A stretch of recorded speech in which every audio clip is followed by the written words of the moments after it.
Dear students, so today we will discuss about transportation model.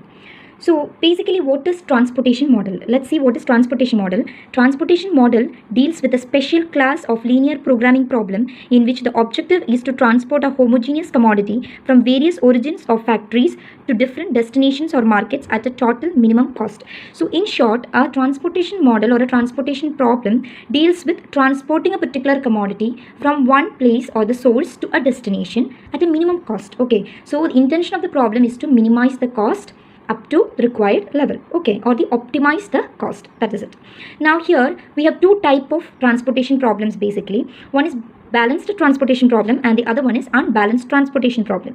In case of balanced transportation problem, the total amount of supply will be equal to that of demand. Okay, here supply and demand will be equal in case of balanced transportation problem, wherein in unbalanced transportation problem, supply will not be equal to demand. Okay, so whenever you are given an unbalanced transportation problem, the first thing that you need to do is convert the unbalanced transportation problem to a balanced transportation problem. Okay, now coming to the steps of doing a transportation problem, there are basically two steps. First one is finding the initial basic feasible solution and the second one is finding the optimum value. Okay, so first we have to find out what is the basic feasible solution and then check whether it is the optimum value. If not, you have to optimize it. That is the second step.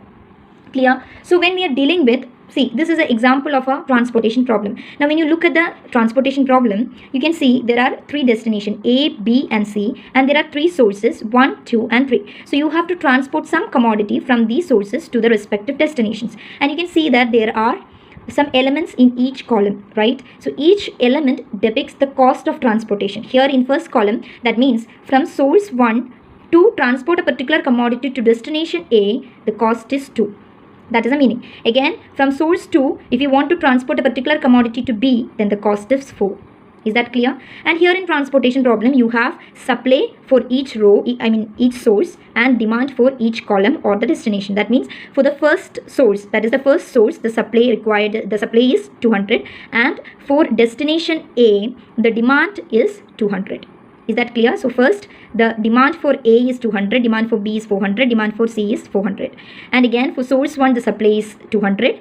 For 2 is 300 and that of 3 is 500. That means from source 1, the commodity, the supply of that particular commodity is 200. 200 is a quantity. And its demand in the respective destination is given to us 200, 400 and 400. So the first thing that you need to check is whether this particular problem is balanced or not. Okay, so you have to add these things. 200 plus 300 plus 500. What is the answer? That is 1000. So 200 plus 300 plus 500 is 1000. Now you check for demand. 200 plus 400 gives you 600. 600 plus 400 again 1000. That means here supply and demand are equal. So that is the first step that you have to do in a transportation problem. You need to check whether supply is equal to demand. So now it is equal.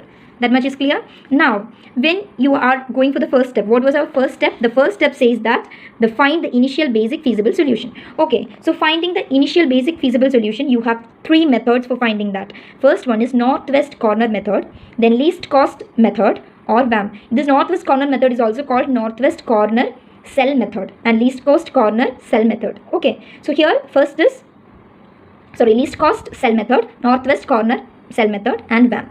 So first we will discuss about northwest corner method. So remember, in northwest corner method, you always consider the northwest corner of a particular cell. Okay, let's discuss about the northwest corner method. So here there is a question given to you. You have destinations, 4 destinations A, B, C and D. And you have 3 sources 1, 2 and 3. Okay, so for each row, for each source, the supply is given. So the first source, the supply is 300. For second source, the supply is 400. Third source, the supply is 500.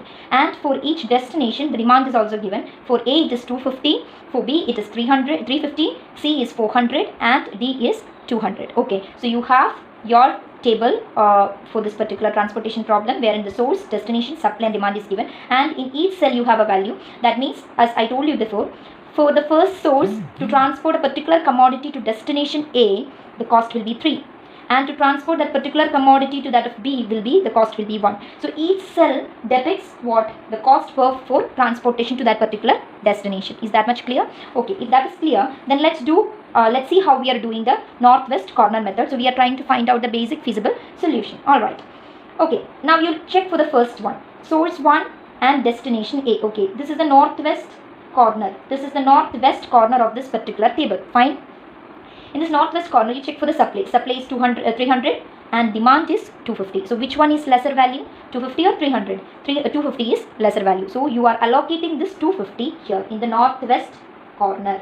So you are allocating 250. So when you are allocating this 250 here, what will happen to this 250? This changes to 0. And what happens to this 300? Already 250 is allocated. So 300 minus 250, you will have only 50 remaining. Is that clear? So now you have allocated 250 in this particular cell. So here this column, the total demand is 0. So you can cut off this column as such. Okay, you can strike off this column. Now you have only these many cells remaining. Okay, is that clear? Now just check for the next northwest corner. So now this particular column is no more.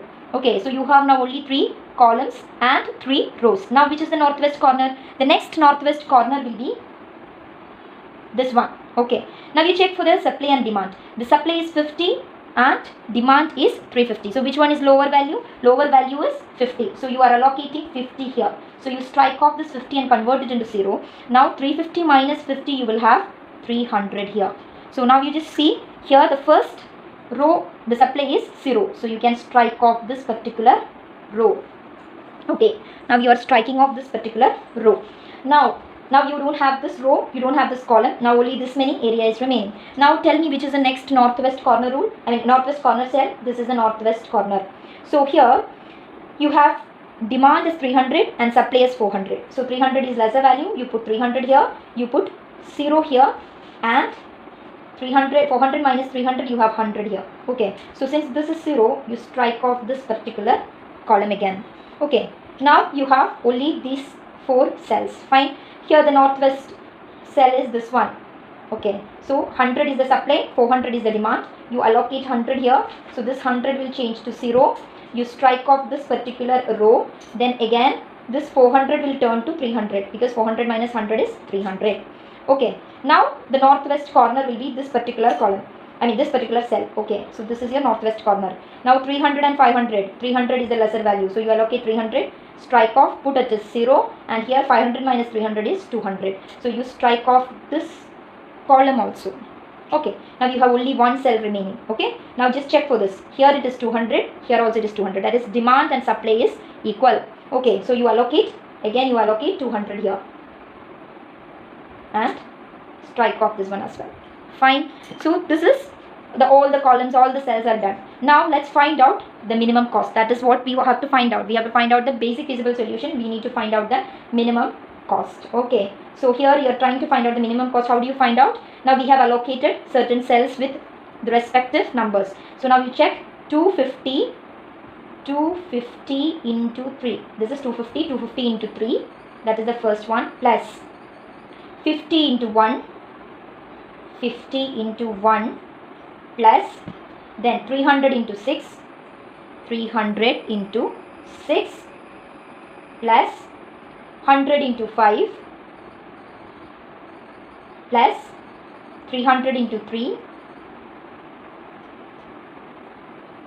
plus 200 into 2.